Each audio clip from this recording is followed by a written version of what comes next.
Hello, this is Starlight with another video for you today. I like to make these videos, number one, because it helps me learn and solidify the information that I have gathered. So, as they say, teaching is sometimes the best way to learn. So, I invite you today to learn with me. We will be discussing the year 2026 numerologically. That breaks down to numbers 10 and 1. And we will be looking at this through various lenses, but for the most part, it will be through the Kabbalistic lens.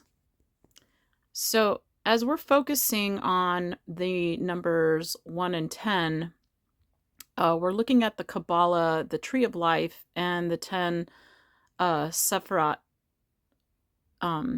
that comprise the Kabbalah Tree of Life. So, as we know, the Tree of Life is the blueprint of creation and also depicts the spiritual realms. So, the first sphere is the sphere of Kether.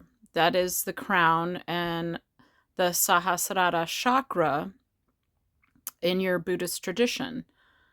It is represented by the number 1. It's the crown, the image that represents this sphere is the king. The colors associated with Kether are blinding white light, crystal clear, or even black. Relationships to this sphere of Kether are the cranium, the divine spark, the thousand-petaled lotus, the first principle, ancient of days, and the hidden light. And now we will be looking at also Malkuth, the kingdom, the Muladhara chakra. This is represented by the number 10. The title of this sphere is the kingdom, or the queendom, if you will. The image that represents Malkuth is crowned and throned young woman, often veiled, symbolizing the queen, the bride, or the inferior mother of the physical world, Earth. The colors associated with this, with Malkuth, are citrine, olive, russet, and black. And sometimes I've done research, and sometimes they switch up the colors a little bit, but I just thought for simplicity's sake, I will stick with citrine, olive, excuse me, russet, and black. Relationships to Malkuth would be the Shekinah, Lakshmi, the Kundalini, Gaia, the material realm. So you could see that these are just, the relationships are just different perspectives, right, of the same thing. So sometimes we get lost in the sauce and we fight over things, but in reality, they're all the same. So I just wanted to bring in the relationships so that you can see that that the different religions or philosophies, they all have a common theme.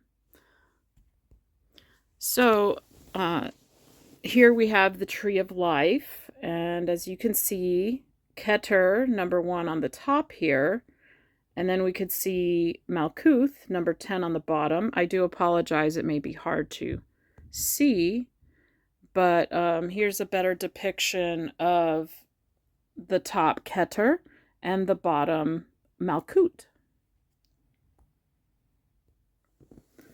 So I will start off just explaining the Sephirot. It's Hebrew for emanations, which are the 10 divine attributes, or channels, if you will, through which the infinite God, the Ein Sof, interacts with and creates the world in Kabbalah, forming the structure of the Tree of Life.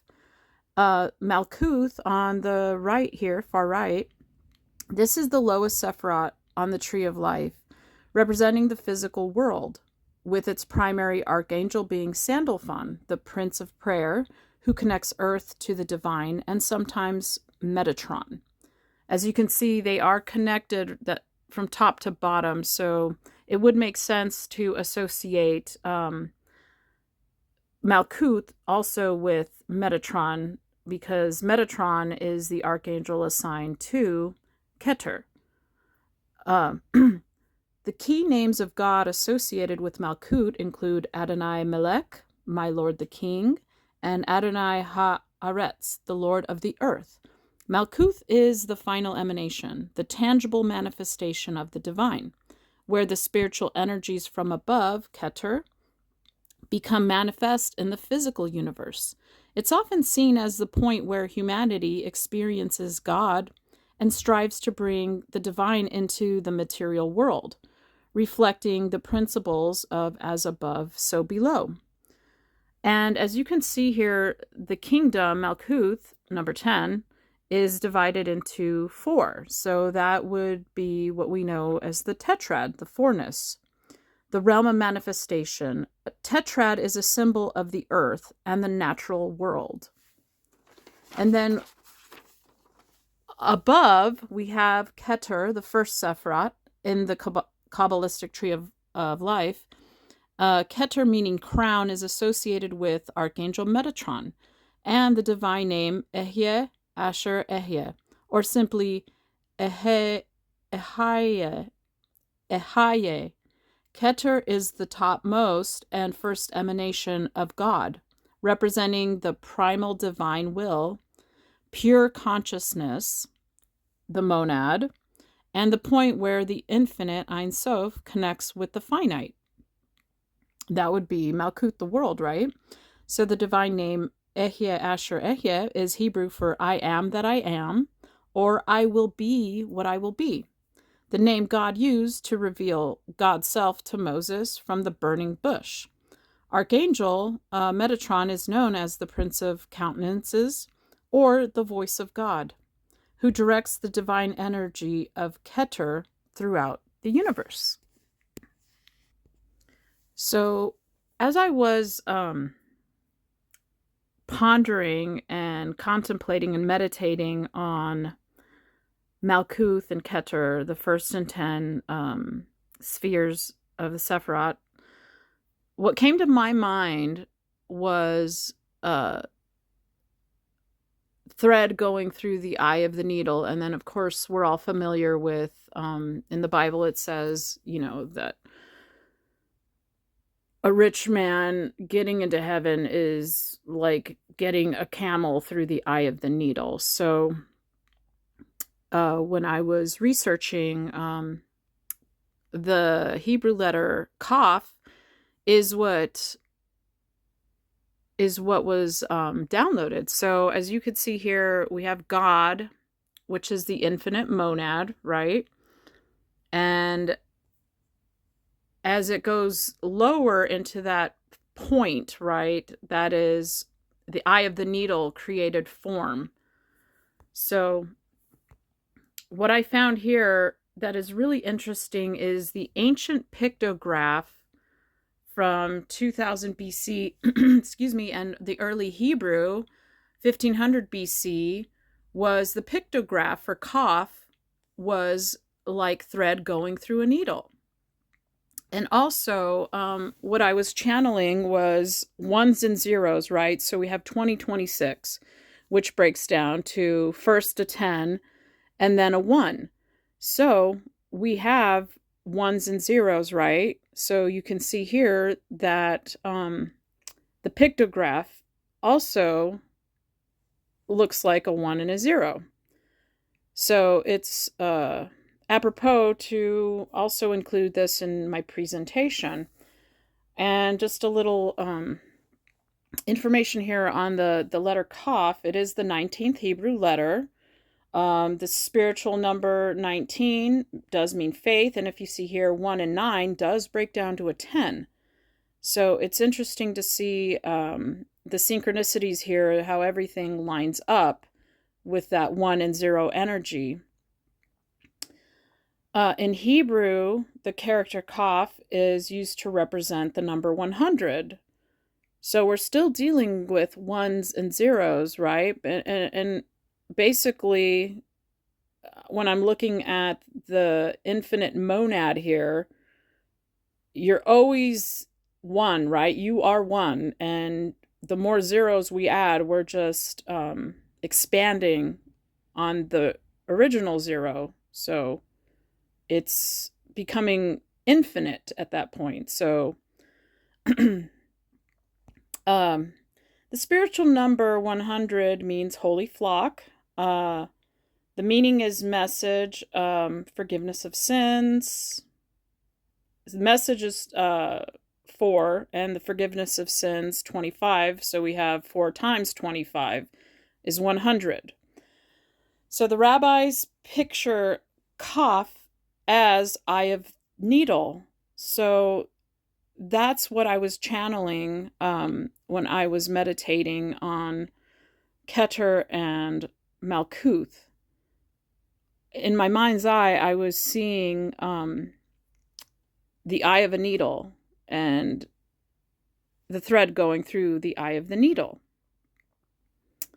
And then that's when I found this information. So it does agree with what I was seeing in my mind's eye. So it looks like thread pulling through the eye of a needle. The ancient pictograph for qoph was a circle with a line through it, ones and zeros. Because of the need to squeeze letters together, this was turned up. And then you see here on the right, that's the current pictograph of qoph, the Hebrew letter qoph. So Christians picture qoph as the bride of Christ. In fact, the planet that signifies the bride of Christ is Saturn. On our, we show this through the spiritual meaning of her astronomical measurements. I'm sorry, I do not have that information included in my presentation. The Hebrew letter qoph is a combination of a qoph, but with the bottom lip not finishing flat, but descending down. So that is almost like the crown going down to the base, Malkuth. This is combined with a long vertical stroke that starts below the line of the base of qoph, then rises up almost to the top line of qoph. So the letter qoph means mouth of confession. The vertical stroke is Jesus who first descended or died, then rose again. This line is the little bruised but not broken reed from this person's presentation of the Hebrew letter He, which means grace. So delving further into the Hebrew letter qoph, the information I found is really relevant as we are entering into 2026, which also coincides with the year of the fire horse. And then we have Neptune and Saturn joining at 0 degrees Aries.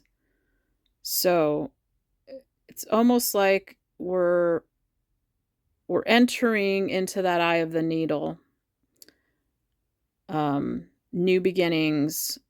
So what does that mean? You know, what direction do we want to go to be able to bring God, our higher self, Ancient of Days, down into this physical realm?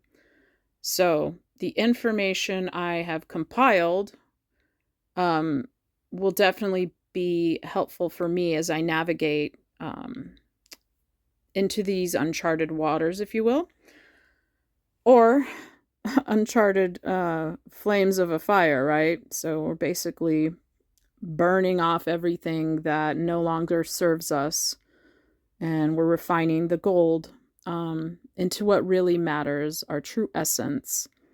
And this information will help us navigate. So qoph, the 19th letter of the Hebrew alphabet, it also has different spellings, you know, KHOF, also spelled KUF or QOF. So it originally meant the back of the head or the eye of a needle. Qoph also means monkey.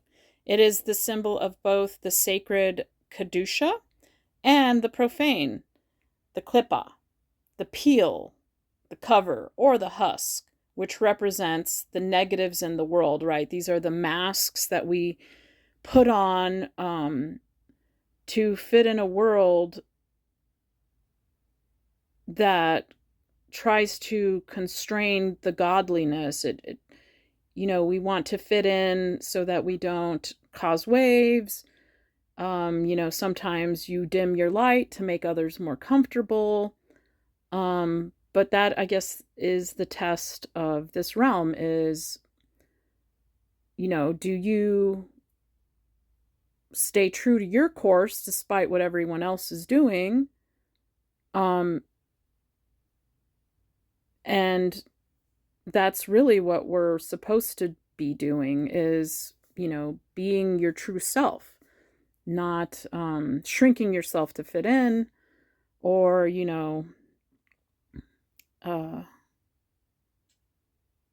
going along to get along. So we don't want to be like lemmings jumping over the side of a cliff. So So the negatives of the world, right? The mess. So qoph has to do with the requirement of removing the husk of the superficial to reveal the holiness within. And this also does coincide with Three-Eye Atlas, right? Because Three-Eye Atlas basically is hailing from the galactic center, the Milky Way. So that is like pure source right there. So we're trying to realign with who we are, your true essence. So qoph is first and foremost a letter of Kedusha, which is holiness. The verb lekadesh means to sanctify or make holy, suggesting that holiness is something to be actively achieved. Look at how the letter itself is shaped. The character reaches down below the line as if descending into the lower world of earth from the higher world of spirituality. So again, we have Kether, the crown, from the Tree of Life, focusing and drilling down to the lower world, the physical world, the earth. So the lower world of earth from the higher world of spirituality. This teaches us that we can sanctify our lives and infuse our existence with meaning and purpose. And, what is our purpose here? I know it's not to be materialistic and consumers of, garbage. So we really need to, go back to our origins and back to basics, simplicity, things that really matter. What is that? That's being the best versions of ourselves that we can be, finding that godliness, bringing God into this world, our higher selves, into this lower, denser realm. That is basically, our mission here is to bring God into this lower realm. And helping our brothers and sisters, and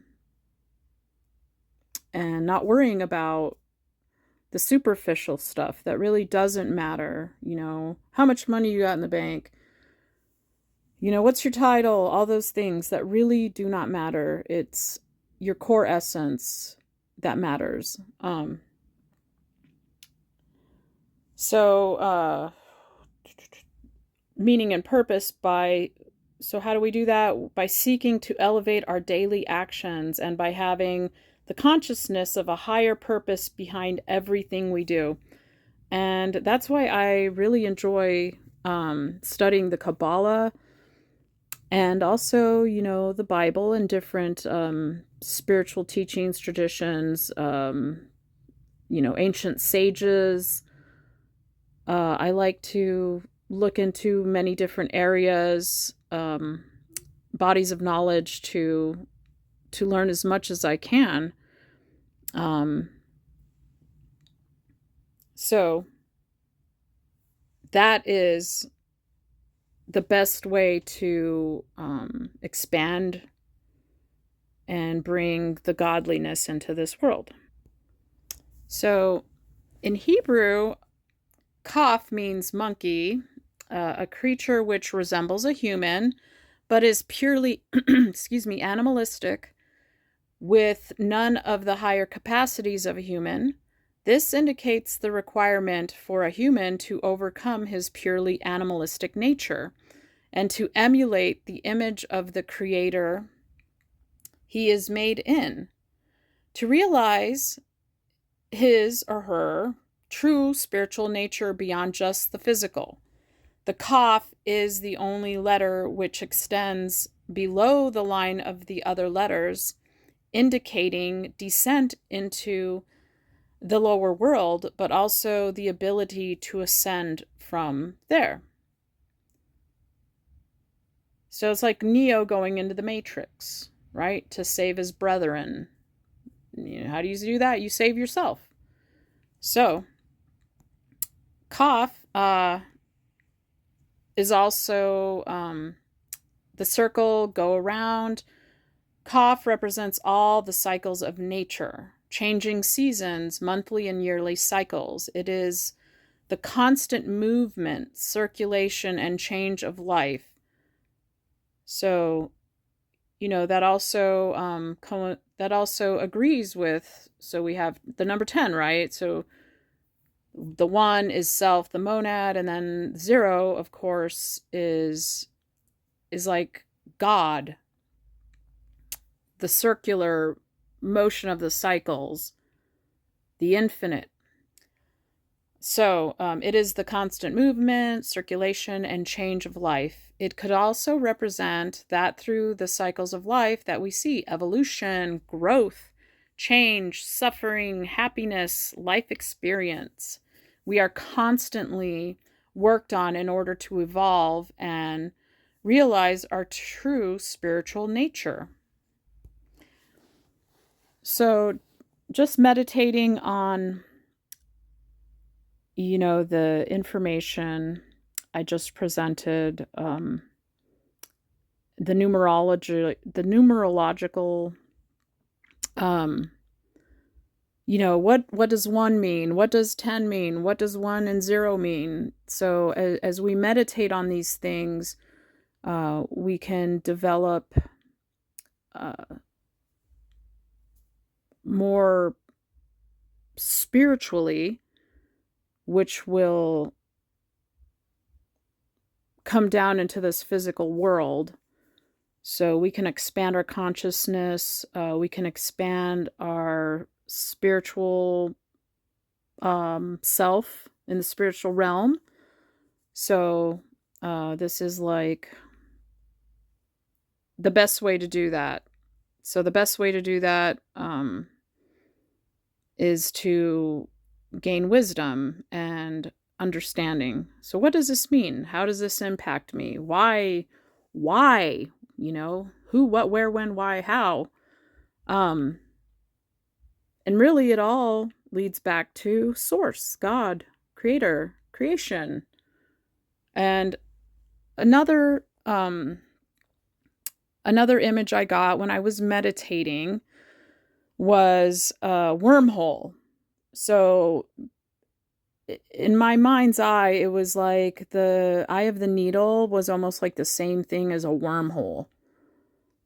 So, we can travel through time and space. We can create wormholes. Everything is possible with God. So here in this image, I have, so also in 1935, Einstein and Rosen showed that widely separated black holes can be connected by a tunnel through space-time, now often known as a wormhole. So here we have quantum entanglement. Particle 1 and particle 2 physicists suspect that the connection in a wormhole and the connection in quantum entanglement are the same thing, just on a vastly different scale. Aside from their size, there is no fundamental difference. So we are infinite beings having a physical experience here. We just got to tap back into that infiniteness of God that resides within us. But you have to open yourself up to that, to have that experience and to develop fully into, the humans we were intended to be by our Creator. Such a beautiful creation. Don't forget, we are wonderfully and fearfully made by God. What a beautiful creation we are. No mistakes made. Everything has a purpose. We are one with the Creator. So here, I'm a really visual person, so I love looking at these images that I got from Pinterest. So again, you see here, ones and zeros, right? We got that line going through the zero here, reality and the mind. So everything is mind, right? All is mind.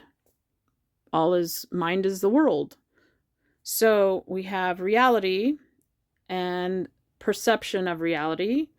So reality through our mind creates the perception of reality. So Plato stated that reality is created by the mind. We can change our reality by changing our mind.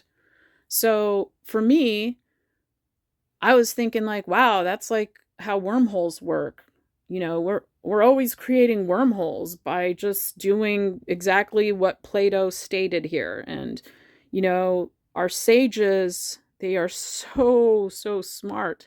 So much wisdom that we can gather just by expanding our minds, increasing our body of knowledge. And, how do we do that? Well, iron sharpens iron, just like the Bible says.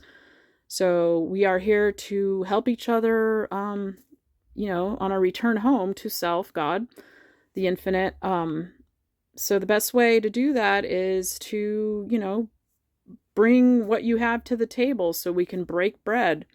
So this is what I want to bring to the table today and break bread with my brothers and sisters. So this information came across my table, and it is so delicious. I have to share. So this image on the right is really cool. So once you learn the lesson will stop showing up. Who are you? Remember who you are. I love you. Thank you for watching.